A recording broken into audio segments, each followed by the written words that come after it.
Dzień dobry, assalamu alaikum, ciao, bonjour, hola, good morning, good morning, good morning. This is Ken at 10. How are you today?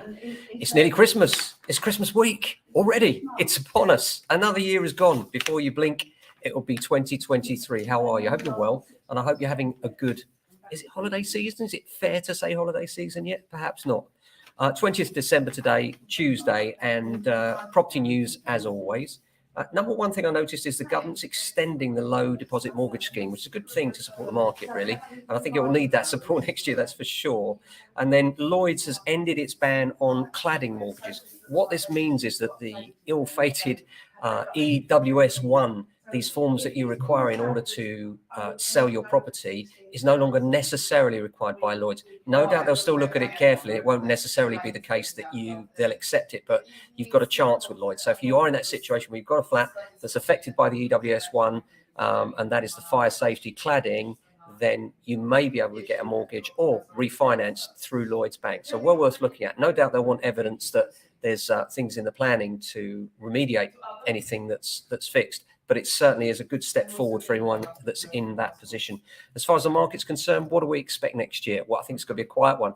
Is that a surprise to you? Shouldn't be really. We've got interest rates high and probably another 0.5 point to add on early next year. The money markets appear to have already discounted this, meaning that the effect on most interest rates in terms of long-term fixed rates for 2 and 5 years may not be impacted that much. Certainly anyone on a variable rate or a tracker rate has already been impacted massively and will be much more if the next interest rate is to follow, and it's likely another 0.5 point, which could be a real shocker, I know. Hopefully that will be the last one. Our gut feeling was always that interest rates would peak out about 4%.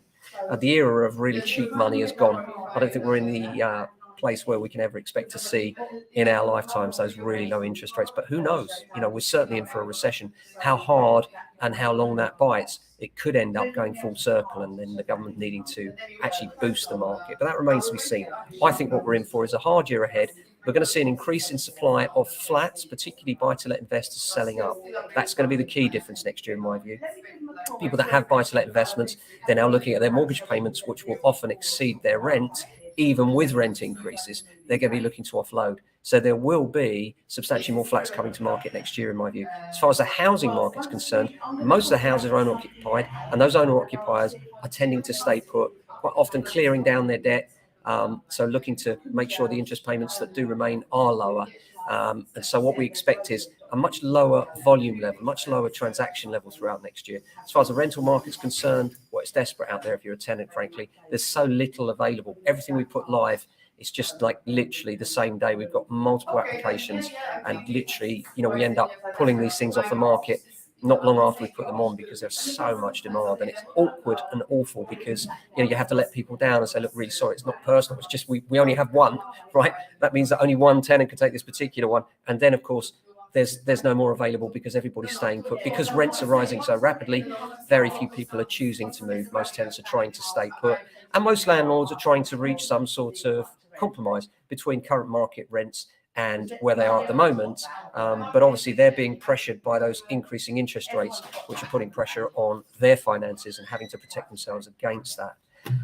So apart from that, I hope you're having a good day. Here in Southwest London, it is a bright and not too chilly day, actually. It's rather nice.